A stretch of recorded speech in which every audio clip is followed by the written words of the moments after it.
नमस्कार दोस्तों। आज फिर मैं एक नई कहानी लेकर के आई हूँ। तो आइए सुनते हैं आज की कहानी। यह कहानी है नील और आर्य की, जिनका प्यार समय और परिस्थितियों की कसौटियों पर कसा गया।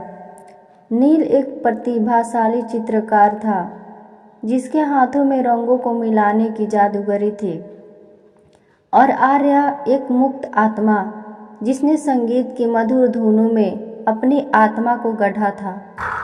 उनकी मुलाकात एक सामान्य दुर्घटना में हुई, जब नील की पेंट ब्रश आर्य की नोटबुक पर गिरी और उसमें रचा बसा संगीत रंगों में बहने लगा।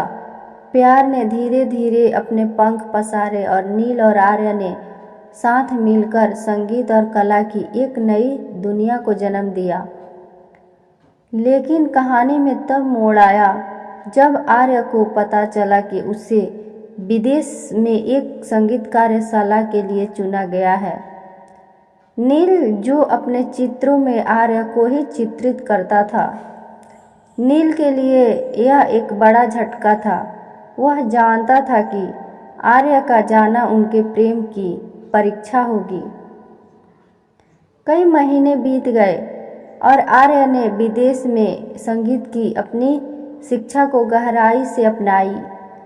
वहीं नील उदासी और अकेलापन महसूस करते हुए अपने चित्रों में वही प्रेम प्रकट करने की कोशिश कर रहा था, जो आर्य के ना होने से उसे महसूस होता था। आर्य ने अपनी संगीत यात्रा को पूरा किया और वापस आ गई। नील और आर्य का पुनर्मिलन हुआ, लेकिन कुछ बदल गया था। सांस्कृतिक मतभेद, आर्य के संगीत में बदलाव और नील के चित्रों में आई उदासी ने उनके प्यार को प्रभावित किया। फिर भी उनका प्यार कुछ इस तरह का था जो बाधाओं को मात देकर उभरा। एक दिन नील ने आर्य के सामने वह चित्र प्रस्तुत किया जिसे उसने उनकी अनुपस्थितियों में बनाया था। आर्य ने उसमें अपने लिए नील की गहरी उदासी और प्यार को महसूस किया। उसी पल आर्य ने एक ऐसी धुन बजाई जिसमें उसने अपने दिल के हर कोने से नील के प्रति अपने प्रेम को व्यक्त किया। संगीत और चित्रकला के माध्यम से उन्हें एक संवाद स्थापित किया जहां शब्दों की जरूरत नहीं पड़ती। कहानी समाप्त होती है, लेकिन उनका प्यार एक नया आयाम पा चुका था।